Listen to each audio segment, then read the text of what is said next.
सुबह सुबह अपने कुल्हाड़ी को लेकर जंगल की ओर जाने लगा। भोला रोज लकड़ियां तोड़कर लाता और गांव में जाकर बेचता। जो भी थोड़े पैसे मिलते उससे जैसे तैसे अपना पेट भरता। उस दिन जब भोला लकड़ी काटने गया, उसने देखा कि बहुत सारे पेड़ पहले से ही कटे हुए हैं। फिर अरे ये क्या, लगता है आज कलुआ मुझसे पहले आकर लकड़ियां तोड़कर चला गया। वैसे भी कलुआ को तो मुझसे बहुत ज्यादा लकड़ियों की जरूरत होती है, इसीलिए आया होगा। चलो अब जंगल के और अंदर जाना होगा। भोला और अंदर चला गया। उसने देखा कि बीच जंगल में बहुत से पेड़ थे। उन पेड़ों को देखकर अरे वाह, यहाँ पर तो बहुत सारे पेड़ हैं। अगले 2 महीनों तक भी रोज लकड़ियाँ काटूं तो भी कम नहीं पड़ेंगी।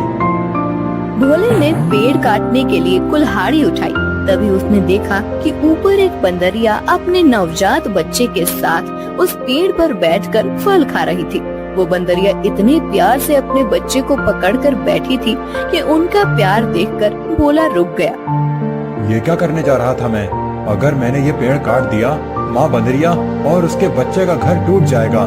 नहीं, मुझे ऐसा नहीं करना चाहिए। शायद इस पेड़ पर बहुत सारे फल हैं, इसीलिए ये बंदरिया यहाँ रहती होगी। चलो मैं कोई ऐसा पेड़ काटता हूँ जिस पर किसी जानवर या पंछी का घर ना हो। भोला और आगे चला गया। उसने अपनी जरूरत के अनुसार लकड़ियाँ काटी और उन्हें बेचने चला गया। ऐसे ही दिन बीतते रहते हैं। भोला रोज उस बंदरिया और उसके बच्चे को देखता। कभी कभी भोला बंदरिया को खिलाने के लिए घर से रोटी भी ले आता।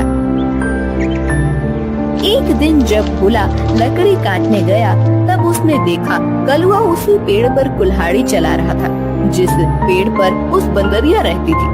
कलुआ को उस पेड़ को काटते देख, अरे कलुआ, ये क्या कर रहे हो?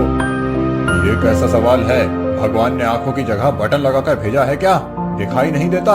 लकड़ी काट रहा हूँ। वो तो मैं देख रहा हूँ कलुआ, लेकिन इस पेड़ की लकड़ी क्यों काट रहे हो? किसी और पेड़ की लकड़ी काटो। पेड़ पर देखो, एक बंदरिया का घर है, उसके साथ उसके नवजात शिशु भी है कलुआ। तो क्या हुआ? वो बंदरिया किसी और पेड़ पर चली जाएगी। इतने सारे पेड़ तो हैं। लेकिन कलुआ, लेकिन वेकिन कुछ नहीं। चल निकल जा यहाँ से। आया बड़ा मुझे सिखाने वाला। और सुन, इस पेड़ को तो पूरा मैं ही काटूंगा।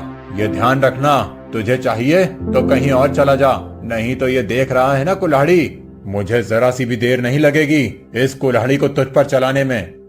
कलुआ पेड़ काटने लगा। भोला बेचारा चाह कर भी कुछ नहीं कर पाया और आगे चला गया। दोपहर के समय जब भोला जंगल से लौट रहा था, तब सपने देखा कि कलुआ ने वो पूरा पेड़ काट डाला था। भोला को बहुत बुरा लग रहा था।